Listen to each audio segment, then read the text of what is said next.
PC tuition സെന്ററിലെ online tuition ക്ലാസ്സിലേക്ക് എല്ലാവർക്കും സ്വാഗതം. നമ്മൾ 9ാം ക്ലാസ് ആയിട്ട് ഇംഗ്ലീഷ് ആണ് എടുക്കുന്നത്. ഇംഗ്ലീഷിൽ നമ്മുടെ തേർഡ് ചാപ്റ്റർ ആണ് Tolstoy farm. Unit 2 third chapter Tolstoy farm ആണ് നമ്മൾ എടുക്കുന്നത്. നമ്മൾ പറഞ്ഞു കഴിഞ്ഞ ക്ലാസ്സിലെ ടോൾസ്റ്റോയ് ഫാം എന്ന് പറഞ്ഞാൽ ഒരു ഫാം ആണ്. ഇറ്റ് വാസ് ഫൗണ്ടഡ് ബൈ ആരാണ് നടത്തുന്നത്? കലൻ ബച്ച് ആൻഡ് ഗാന്ധിജി. ഗാന്ധിജിയുടെ സപ്പോർട്ടറായ ഗാന്ധിജിയുടെ ഫോളോവറായ കലൻ ബച്ചും ഗാന്ധിജിയും കൂടി നടത്തുന്നതായ സ്ഥാപനമായിരുന്നു ടോൾസ്റ്റോയ് ഫാം. ഇനി ടോൾസ്റ്റോയ് ഫാമിലെ ഗാന്ധിജി നമ്മുടെ ലാസ്റ്റ് ഭാഗത്തിൽ ഗാന്ധിജി പറയുന്നത് he was the father of that family. Tolstoy farm എന്ന് പറഞ്ഞ ഒരു ഫാമിലി, ഒരു കുടുംബം. ആ കുടുംബത്തിലെ ഗാന്ധിജി പറയുന്നത് ഗാന്ധിജിയാണ് ഫാദർ എന്ന്. അതിന് തൊട്ട് മുമ്പ് ഗാന്ധിജി പറഞ്ഞിരുന്നു അവിടെ ടീച്ചേഴ്സിനെ കിട്ടാനുണ്ടായിരുന്നില്ല എന്ന്. വളരെ അപൂർവമായിട്ട് റെയർ ആയിട്ടാണ് Indian teachers, qualified Indian teachers വളരെ റെയർ ആയിട്ട് കിട്ടിയിരുന്നുള്ളൂ. അങ്ങനെ കിട്ടിയാൽ തന്നെ അവർ ഇങ്ങോട്ട് വരാൻ തയ്യാറായിരുന്നില്ല. Because for a small salary, അതും 21 മൈൽസ് അവേ ഫ്രം ജോഹനാസ്ബർഗ് അല്ലെ. ജോഹനാസ്ബർഗിൽ നിന്ന് 21 മൈൽ ഉള്ളിലേക്ക് വരണം. അപ്പൊ ഇത്രയും ദൂരം ഈ കുറഞ്ഞ സാലറിക്ക് ജോലി ചെയ്യാൻ ഒരു ഇന്ത്യൻ ക്വാളിഫൈഡ് ടീച്ചേഴ്സും വരാൻ തയ്യാറായിരുന്നില്ല. ഇനി കൂടുതൽ പൈസ കൊടുക്കാനായിട്ട് ഇവരുടെ കയ്യിൽ ഇല്ല എന്ന്. ടോൾസ്റ്റോയ് ഫാമിലി പൈസ കുറവായിരുന്നു. അതുകൊണ്ട് ഗാന്ധിജി പറയുന്നത് we are not overflowing with money, there is no too much money. അധികം പൈസ ഞങ്ങളുടെ കയ്യിലില്ല. ഹൈ സാലറി കൊടുത്ത് ടീച്ചേഴ്സിനെ കൊണ്ടുവന്ന് കുട്ടികളെ പഠിപ്പിക്കാനുള്ള സാമ്പത്തികമായിട്ടുള്ള ആ ഒരു കഴിവ് ഞങ്ങളുടെ ടോൾസ്റ്റോയ് ഫാമിന് ഇല്ല. ഇതാണ് ഗാന്ധിജി പറഞ്ഞത്. പിന്നെ ഗാന്ധിജി പറഞ്ഞത് ഒരു കുടുംബത്തിലാണ്, കുടുംബത്തിലെ മാതൃകാപരമായിട്ടുള്ള ഒരു കുടുംബമാണെങ്കിൽ ആ കുടുംബത്തിലെ പാരന്റ്സ് മതി ഇനീഷ്യൽ ട്രെയിനിങ് കൊടുക്കാൻ, അല്ലെങ്കിൽ ഒരു കൂടുതൽ ഭാഗവും ട്രെയിനിങ് കൊടുക്കാൻ ആര് മതി? പാരന്റ്സ് മതി. പിന്നെ ഒരു ചെറിയൊരു സപ്പോർട്ടിങ് മാത്രമേ പുറമേ ടീച്ചേഴ്സിനെ വെച്ച് നമുക്ക് ചെയ്യേണ്ട ആവശ്യം ഉള്ളൂ എന്ന്. അതുകൊണ്ട് ഗാന്ധിജി സ്വയം ഏറ്റെടുത്തു അധികാരം, എന്താ പറയാ, ആ റെസ്പോൺസിബിലിറ്റി, ഉത്തരവാദിത്വം. എന്ത് ഉത്തരവാദിത്വമാണ്? കുട്ടികളെ പഠിപ്പിക്കുക എന്നുള്ള ഉത്തരവാദിത്തം ഗാന്ധിജി ഒറ്റയ്ക്ക് ഏറ്റെടുക്കാണ്. കാരണം ഗാന്ധിജി പറയാണ് കുടുംബത്തിലെ പാരന്റ്സ് മതിയെന്ന്. ഈ കുടുംബത്തിലെ പാരന്റ് ആരാണ്? ഫാദർ ആരാണ്? I am the father. Gandhiji പറയാണ് ഞാനാണ് ഫാദർ, ഞാൻ പഠിപ്പിച്ചോളാം എന്റെ കുട്ടികളെ എന്ന്. അടുത്ത നമ്മൾ പറയാൻ പോകുന്നത് പേജ് നമ്പർ 62-ലാണ്. എല്ലാവരും ടെക്സ്റ്റ് ബുക്ക് എടുത്ത് ശരിക്കും നോക്കുക കേട്ടോ. ടെക്സ്റ്റ് ബുക്കിൽ ഓരോ ലൈനും നോക്കാം. The conception, no doubt, was not without its flaws. ഇനി the conception എന്താണ്? conception, the idea. എന്തിനെ കുറിച്ചാണ്? the conception about education. ഇപ്പൊ എഡ്യൂക്കേഷനെ കുറിച്ചല്ലേ പറയുന്നത്. ഈ പഠിക്കുക അല്ലെങ്കിൽ പഠിപ്പിക്കുക എന്നുള്ള ആ ഐഡിയ, no doubt, ഒരു സംശയം വേണ്ട, was not without its flaws. flaws means fault, തെറ്റ്. അവിടെ എന്താ ഒക്കെ വന്നിരിക്കുന്നതൊക്കെ? നോ, നോട്ട് എന്നൊക്കെ വന്നിട്ടുണ്ട്. ദ കൺസെപ്ഷൻ, നോ ഡൗട്ട്, ഒരു സംശയവും വേണ്ട. എന്താണ്? It was not without. Not without എന്ന് പറഞ്ഞാൽ രണ്ട് നെഗറ്റീവ്സ് ആണ്. രണ്ട് നെഗറ്റീവ്സ് വന്നാൽ ഇറ്റ് ഈസ് എ പോസിറ്റീവ് ആണ് അതിന്റെ മീനിങ്, വിത്ത്. അപ്പൊ നോട്ട് വിത്തൗട്ട് എന്ന് പറഞ്ഞാൽ എന്താണ്? വിത്ത്. അപ്പൊ ദ കൺസെപ്ഷൻ, ശ്രദ്ധിക്കട്ടെ എല്ലാവരും. The conception, no doubt, was not without its flaws. എന്താണ്? it is not without, that is it was with his fault. അതിന്റെ ഫോൾട്ട് ഉണ്ടായിരുന്നു. കിട്ടിയോ? മനസ്സിലായോ? അപ്പൊ the conception, no doubt, ഒരു സംശയവും വേണ്ട, it has its fault. അതിന്റെ ഫോൾട്ട് ഉണ്ടായി, തെറ്റുകൾ ഉണ്ടായിരുന്നു. all the young children and people had not been with me since their childhood. നമുക്ക് കുട്ടികളെ വളർത്താനായിട്ട് ചെറുപ്പത്തിലേ തുടങ്ങി നമ്മുടെ കൂടെയുള്ള കുട്ടികളാണെങ്കിൽ, ഇപ്പോ നമ്മളിപ്പോ സ്കൂളിൽ പഠിപ്പിക്കുകയാണെങ്കിൽ തന്നെ കുറെ കൊല്ലമായിട്ട് ആ കുട്ടികൾ നമ്മുടെ ട്രെയിനിങ്ങിൽ ഇങ്ങനെ വരികയാണെങ്കിൽ നമുക്ക് ശരിക്കും ഓർഡറിലേക്ക് കൊണ്ടുവരാൻ പറ്റും അല്ലെ. അതേസമയം പെട്ടെന്ന് ഇപ്പൊ 10ാം ക്ലാസ്സിൽ നമ്മുടെ അടുത്തേക്ക് പഠിക്കാൻ വരികയാണ്, വി കാൻ അഡ്ജസ്റ്റ് ഇറ്റ്. കാരണം അവരുടെ സ്റ്റാൻഡേർഡ് എന്താണ്, അവർക്ക് എത്രമാത്രം താങ്ങും എന്ന് നമുക്ക് അറിയില്ല. അതേസമയം ചൈൽഡ്ഹുഡ് തുടങ്ങി നമുക്ക് ഇവിടെ കിട്ടുകയാണെങ്കിൽ നമുക്ക് ആ കുട്ടികളെ കുറിച്ച് അറിയാം. അപ്പൊ ഗാന്ധിജി പറയാണ്, ഗാന്ധിജിയുടെ ഇവിടെ ടോൾസ്റ്റോയ് ഫാമിൽ വന്നിരിക്കുന്ന കുട്ടികളെ ചൈൽഡ്ഹുഡ് തുടങ്ങി ഇവിടെയുള്ള കുട്ടികളല്ല. All the young people had not been with me, എന്റെ കൂടെ ആയിരുന്നില്ല എന്ന്. സിൻസ് ദയർ ചൈൽഡ്ഹുഡ് എന്ന് തുടങ്ങി അവരുടെ ചൈൽഡ്ഹുഡ് തുടങ്ങി. ചൈൽഡ്ഹുഡ് കുട്ടിക്കാലം തുടങ്ങി എന്റെ കൂടെ ആയിരുന്നില്ല. They had been brought up, അവരൊക്കെ brought up ചെയ്തത്, brought up വളർന്നു വന്നത് in different condition and environment. അവരെങ്ങനെയാ വളർന്നു വന്നത്? ഡിഫറെന്റ് കണ്ടീഷൻ, വ്യത്യസ്തമായിട്ടുള്ള കണ്ടീഷൻ, വേറെ പല കണ്ടീഷൻ എന്നുവെച്ചാൽ പല സ്ഥലത്ത് നിന്നാണ് ഇവര് വന്നത്. അതിന് എൻവയറമെന്റ് ചുറ്റുപാട്, പല കണ്ടീഷൻ, പല അവസ്ഥയില്, പല ജീവിതാവസ്ഥയിലും പല ചുറ്റുപാടുകളിൽ നിന്നും വന്ന കുട്ടികളായിരുന്നു ഈ ടോൾസ്റ്റോയ് ഫാമിലുള്ള കുട്ടികള്. And they did not belong to same religion. ഇനി അതുമല്ല, നമുക്ക് ഒരേ റിലീജിയനിലുള്ള ഒരേ മതത്തിൽ ഇപ്പൊ കുറെ ഹിന്ദുസ് തന്നെ, അല്ലെങ്കിൽ കുറച്ച് ക്രിസ്ത്യൻസ് തന്നെ. ഇപ്പൊ ഹിന്ദുസ് തന്നെയാണെങ്കിൽ ഹിന്ദുസിന്റെ ആചാരപ്രകാരം എല്ലാം അല്ലെ അവരുടെ കാസ്റ്റിൽ പറയുന്ന കാര്യങ്ങളൊക്കെ ചെയ്ത കുട്ടികളെ വളർത്താൻ പറ്റും. ഇനി ക്രിസ്ത്യൻസ് മാത്രമാണെങ്കിൽ ക്രിസ്ത്യൻസിന്റെ രീതിയിൽ, മുസ്ലിംസ് ആണെങ്കിൽ മുസ്ലിംസിന്റെ രീതിയിൽ വളർത്താം. പക്ഷെ എല്ലാ കാസ്റ്റും കൂടി മിങ്കിൾ ചെയ്ത് നമുക്ക് എന്ത് ചെയ്യാൻ പറ്റാം? ഒരു കാസ്റ്റും ശരിക്കും പഠിപ്പിക്കാൻ പറ്റില്ല അല്ലെ, ഒരു കാസ്റ്റിലെ നിയമങ്ങളും പഠിക്കാൻ പറ്റില്ല, ജനറൽ ആയിട്ട് നമുക്ക് പഠിപ്പിക്കാൻ പറ്റും. അപ്പൊ ഗാന്ധിജി പറയാണ് ഇവിടെയുള്ള കുട്ടികൾ ഡിഫറെന്റ് കണ്ടീഷനിൽ വന്നതാണ്, ഡിഫറെന്റ് എൻവയറമെന്റ്, പിന്നെ they are from different religion, they are not in the same religion. ഒരേ റിലീജിയൻ അല്ല, വ്യത്യസ്തമായിട്ടുള്ള മതങ്ങളിലുള്ള കുട്ടികളായിരുന്നു. How could I do full justice to young people? അപ്പൊ ഗാന്ധിജി പറയണേ ഞാൻ പഠിപ്പിക്കാമെന്നൊക്കെ വിചാരിച്ചു, പക്ഷെ how could I do justice?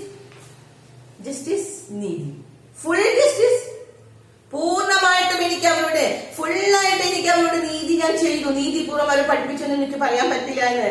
To the young people thus circumstances, thus അങ്ങനെ, എങ്ങനെ? ദസ് സർക്കംസ്റ്റൻസ്, വ്യത്യസ്ത സർക്കംസ്റ്റൻസ് എന്താണ്? വ്യത്യസ്ത ചുറ്റുപാടുകളിൽ നിന്ന് അല്ലെ, വ്യത്യസ്ത ചുറ്റുപാടുകളിൽ നിന്ന് വന്നവരായിരുന്നു. അതുകൊണ്ട് അവരോട് ഫുൾ നീതി കാണിക്കാൻ പറ്റിയെന്ന് എനിക്ക് തോന്നിയിരുന്നില്ല. ഈവൻ ഇഫ് ഐ അസ്യൂംഡ്, പക്ഷെ ഞാൻ അസ്യൂം ചെയ്തു. അസ്യൂം ചെയ്യാം, ഞാൻ ആ സ്ഥാനം വഹിച്ചു. The place of the paterfamilias. എന്താ പാറ്റർ ഫാമിലീസ്? പാറ്റർ ഫാമിലി, ഫാമിലിയിലെ ഹെഡ് പാറ്റർ, പാരന്റ് ആയിരിക്കണം ഫാദർ. നമ്മൾ കേട്ടിട്ടുണ്ട് പാറ്റർ ഫാമിലിയുടെ ഓപ്പോസിറ്റ് എന്താ? മാറ്റർ ഫാമിലി ഇല്ലേ? എന്താ മാറ്റർ ഫാമിലി എന്ന് പറഞ്ഞാൽ mother should be the head of the family. അമ്മയാണ് കുടുംബത്തിന്റെ, ആ കുടുംബത്തിൽ, ഒരു കുടുംബത്തിലെ ഹെഡ് അമ്മയാണെങ്കിൽ, അമ്മയാണ് കാര്യങ്ങളൊക്കെ നടക്കണമെങ്കിൽ നമ്മൾ ആ കുടുംബത്തിനെ പറയും മാറ്റർ ഫാമിലി. ഒരു കുടുംബത്തിന്റെ എല്ലാ റെസ്പോൺസിബിലിറ്റിയും ഒരു ഫാദറാണ് കൊണ്ട് നടക്കണമെങ്കിൽ നമ്മൾ പറയും ആ ഫാമിലി എങ്ങനെയാണ്? Pater family. അപ്പൊ ഗാന്ധിജി പറയാണ് even if I assume the place of the pater family, ഈ പാറ്റർ ഫാമിലിയുടെ head of the family father ആണ് വേണ്ടത്, ആ സ്ഥാനം ഞാൻ ഏറ്റെടുത്തു എന്ന് വെച്ചാൽ ഗാന്ധിജി സ്വയം ആ കുടുംബത്തിന്റെ ഫാദർ ആണെന്ന് സങ്കല്പിച്ച് ആ കുട്ടികളെ പഠിപ്പിക്കേണ്ട എല്ലാ റെസ്പോൺസിബിലിറ്റിയും ഗാന്ധിജി ഏറ്റെടുക്കുകയാണ്. അപ്പൊ എന്താണ് ഈ പാരഗ്രാഫിൽ ഗാന്ധിജി പറയുന്നത്? Why he take that responsibility of teaching the students. കുട്ടികളെ പഠിപ്പിക്കുന്നത് എന്തുകൊണ്ടാണ് ഗാന്ധിജി തന്നെ ഏറ്റെടുത്തതെന്ന്. കാരണം ഗാന്ധിജി പറയുന്നു ഫാദറാണ്, പാരന്റ്സ് ആണ് ചെയ്യേണ്ടത്. ഇനിയിപ്പോ ഒരു കുടുംബത്തിൽ ഫാദറാണ്, പാറ്റർ ഫാമിലിയിൽ ഫാദറാണ് ഹെഡെങ്കിൽ ഫാദർ ചെയ്യണം, അമ്മയാണ് ഹെഡെങ്കിൽ അമ്മയാണ് കുട്ടികളുടെ റെസ്പോൺസിബിലിറ്റി ഏറ്റെടുക്കേണ്ടത് എന്ന്. Next paragraph. But I had always given the first place to the culture of the heart or the building of the character, and I felt confident that moral training could be given to all alike, no matter how different their age and their upbringings. Gandhiji പറയുന്നുണ്ടായിരുന്നു, നമ്മൾ തുടക്കത്തിൽ തന്നെ ഗാന്ധിജി പറഞ്ഞു present situation, the existing educational system he did not like it അല്ലെ. ഇപ്പോഴത്തെ educational system ഗാന്ധിജിക്ക് ഇഷ്ടമല്ല എന്ന് ഗാന്ധിജി പറയുന്നത്. അതുകൊണ്ട് ഗാന്ധിജി എങ്ങനെ പഠിപ്പിക്കണേ നോക്കാം. But I had always given the first place, നമ്മൾ വിദ്യാഭ്യാസത്തിൽ ഏറ്റവും ആദ്യത്തെ സ്ഥാനം കൊടുത്തിരുന്നത് to the culture of the heart. എന്തിന്റെയാണ് കൾച്ചർ? സംസ്കാരം. എന്തിന്റെ സംസ്കാരം വളർത്തണം? ഹാർട്ടിന്റെ. കുറെ പഠിച്ചോണ്ട് കാര്യമില്ല, ഹൃദയത്തിന് സംസ്കാരം ഉണ്ടാവണമെന്ന്. ഓർ അതല്ലെങ്കിൽ ബിൽഡിംഗ് ഓഫ് ദ ക്യാരക്ടർ, സ്വഭാവ രൂപീകരണം. അപ്പൊ ഗാന്ധിജി പറയുന്നത് ഫസ്റ്റ് ആൻഡ് ഫോർമോസ്റ്റ് ഇമ്പോർട്ടൻസ് കൊടുക്കേണ്ടത് എഡ്യൂക്കേഷനില് കുട്ടികളെ നമ്മൾ പഠിപ്പിക്കുമ്പോ ഏറ്റവും ആദ്യത്തെ കാര്യം അവരുടെ ഹാർട്ടിന് കൾച്ചറിനാണ്, ഹൃദയത്തിന് സംസ്കാരം, നല്ല സംസ്കാര സമ്പന്നരായിട്ടുള്ള കുട്ടികളാവണം അല്ലെ. പിന്നെ എന്താണ്? ബിൽഡിംഗ് ഓഫ് ദ ക്യാരക്ടർ, സ്വഭാവ രൂപീകരണം കൊടുക്കണം, നല്ല സ്വഭാവം ഉണ്ടാക്കണം. And as I felt confident, നല്ല വിശ്വാസം ഉണ്ടായിരുന്നു എനിക്ക്, that moral training, ധാർമ്മികമായിട്ടുള്ള ട്രെയിനിങ്, ധാർമ്മികമായിട്ടുള്ള വിദ്യാഭ്യാസം could be given to all, എല്ലാവർക്കും ഒരുപോലെ, ഒരുപോലെ to all എല്ലാവർക്കും എല്ലാവർക്കും ഒരുപോലെ കൊടുക്കണമെന്ന് ഉണ്ടായിരുന്നു. അപ്പൊ എന്തൊക്കെ കൊടുക്കണമെന്നാണ് ഗാന്ധിജി വിചാരിച്ചത്? ഗാന്ധിജി പറയുന്നത് എന്താണ്? കൾച്ചർ ഓഫ് ഹാർട്ട്, പിന്നെന്താണ്? ബിൽഡിംഗ് ദ ക്യാരക്ടർ സ്വഭാവ രൂപീകരണം, പിന്നെയാണ് മോറൽ ട്രെയിനിങ്, ധാർമ്മിക വിദ്യാഭ്യാസം കൊടുക്കലേ. ഇതൊക്കെ എല്ലാവർക്കും ഒരുപോലെ കൊടുക്കാം. ഇനി ചെറിയ കുട്ടിയാണ്, അവൻ വലുതായിട്ട് ഇതൊക്കെ അവന് പറഞ്ഞു കൊടുക്കാം, അങ്ങനെയാണ്. ചെറിയവർക്കും വലിയവർക്കും എല്ലാവർക്കും ഒരുപോലെ. No matter how different their ages, അവരുടെ ഏജേഴ്സ്, അവരുടെ പ്രായം എത്ര വ്യത്യാസം. ചെറിയ കുട്ടികളുണ്ട്, അവിടെ വലിയ ആളുകളുണ്ട്, അങ്ങനെ ടീനേജേഴ്സ് ഉണ്ട്, പല ഏജിലുള്ള ആളുകളുണ്ട്. അപ്പൊ ഏത് ഏജിൽപ്പെട്ടവരായാലും അതിന്റെ അബ്രിഗിങ്സ് വളർന്നു വന്ന സാഹചര്യം, അവർ ഏത് സാഹചര്യത്തിൽ വളർന്നു വന്നാലും, എത്ര ഇപ്പൊ ചിലപ്പോ ഇപ്പൊ ടീനേജ് വരെ വേറെ എവിടെയെങ്കിലൊക്കെ ജീവിച്ചവരാകും. അപ്പൊ അവർ അവിടത്തെ രീതിയായിട്ട് അവർ പഠിച്ചിട്ടുണ്ടാവും അല്ലെ. അപ്പൊ എങ്ങനെ വന്നാലും, എവിടെ നിന്ന് വന്നാലും, ഏത് അബ്രിങ്ങിങ്സ്, ഏത് ചുറ്റുപാടിൽ വളർന്നു വന്ന കുട്ടികളായാലും, എത്ര പ്രായമായിട്ടുള്ള ആളുകളായാലും എല്ലാവർക്കും ഒരേപോലെ ഏതൊക്കെ കൊടുക്കാമെന്ന്? കൾച്ചർ ഓഫ് ദ ഹാർട്ടും, building the character, then moral training ഒക്കെ കൊടുക്കാമെന്ന് ഗാന്ധിജി വിചാരിക്കുകയാണ്. ഐ ഡിസൈഡഡ് ടു, അതുകൊണ്ട് ഗാന്ധിജി എന്ത് ചെയ്തു? I decided to live amongst them. ഒരു മണിക്കൂർ വന്ന് എന്തെങ്കിലും പഠിപ്പിച്ച് ഓടുകയല്ല ഗാന്ധിജി ചെയ്തത്. ഗാന്ധിജി പറയാണ് I decided to live among them, അവരുടെ കൂടെ താമസിക്കാമെന്ന് വിചാരിച്ചു. I decided to live amongst them, among them, അവരുടെ കൂടെ. All the 24 hours of the day as their father. ഇതുപോലെ ഗാന്ധിജി എപ്പോഴും പറയുന്നത് ഐ ആം their father, ഞാൻ ഫാദർ ആണ്.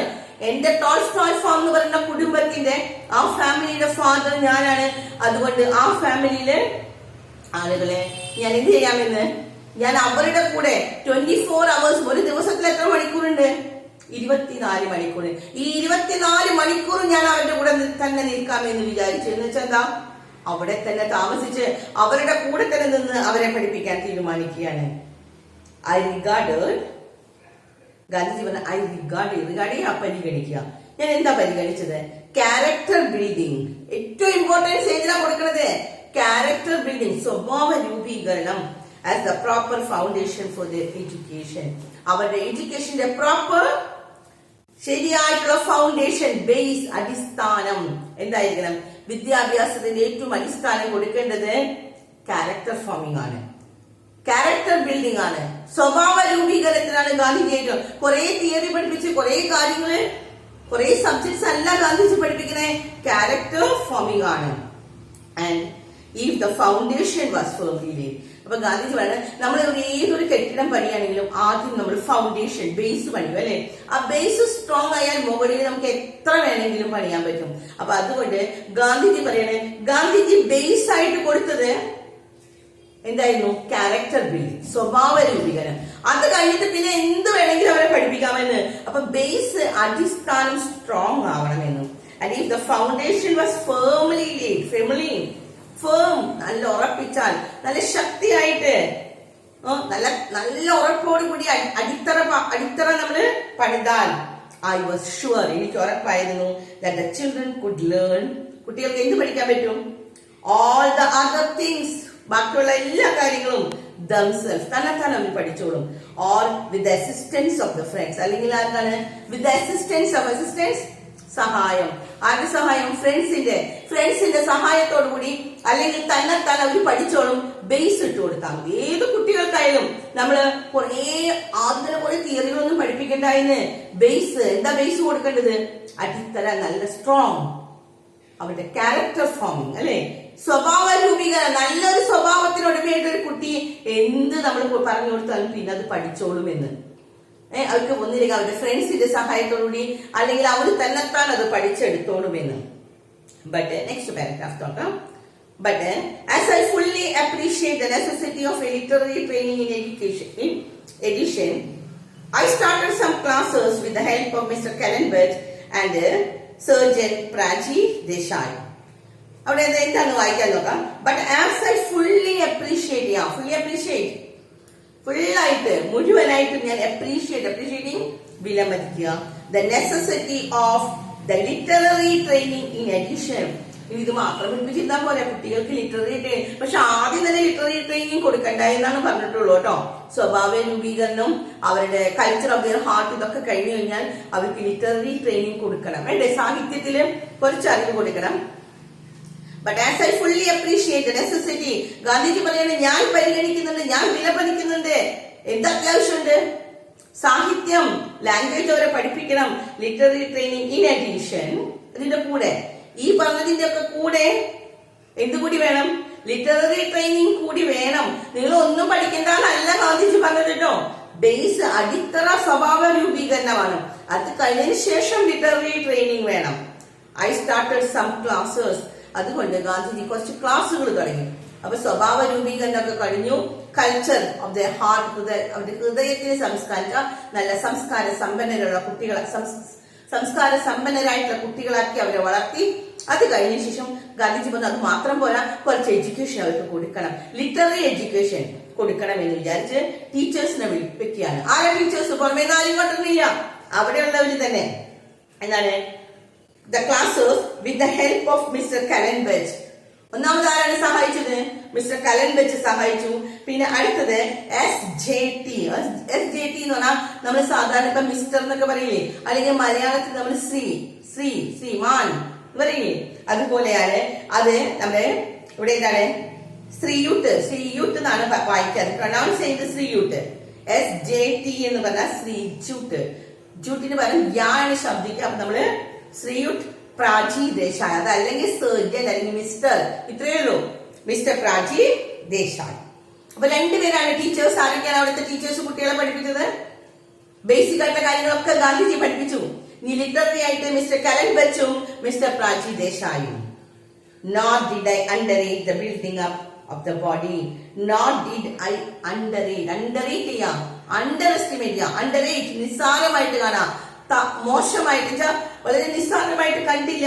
The building up of the body. അടുത്ത കാര്യം, അപ്പൊ ആദ്യം പറഞ്ഞു ഹൃദയത്തിനെ സംസ്കാരമുള്ളതാക്കി.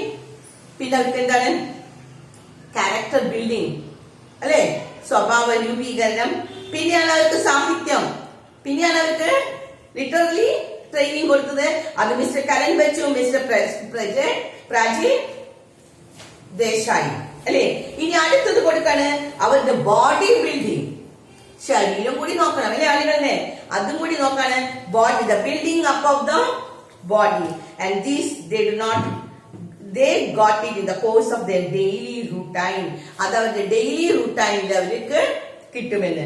അവരുടെ ഡെയിലി റൂട്ടൈൻ, നിത്യേനയുള്ള അവരുടെ റൂട്ടൈൻ, അവരുടെ ജീവിത രീതിയിൽ നിന്ന് അവർക്ക് അവരുടെ ബോഡി ബിൽഡിങ്ങിനെ കുറിച്ച് കിട്ടി. അപ്പൊ ഇത്രയുമാണ് ഗാന്ധിജി അവരെ പഠിപ്പിച്ചത്. ഇനിയുള്ളത് ഗാന്ധിജി അവരുടെ ബോഡി ബിൽഡിങ്ങിനെ കുറിച്ചാണ് പറയുന്നത്. എങ്ങനെയാണ് അവരുടെ ശരീരം കൂടി നല്ല സ്ട്രോങ് ആക്കണം, അല്ലെ? അതിന് ഗാന്ധിജി എന്താ ചെയ്തെന്നുള്ളത് നമുക്ക് അടുത്ത ക്ലാസ്സിൽ പറയാം.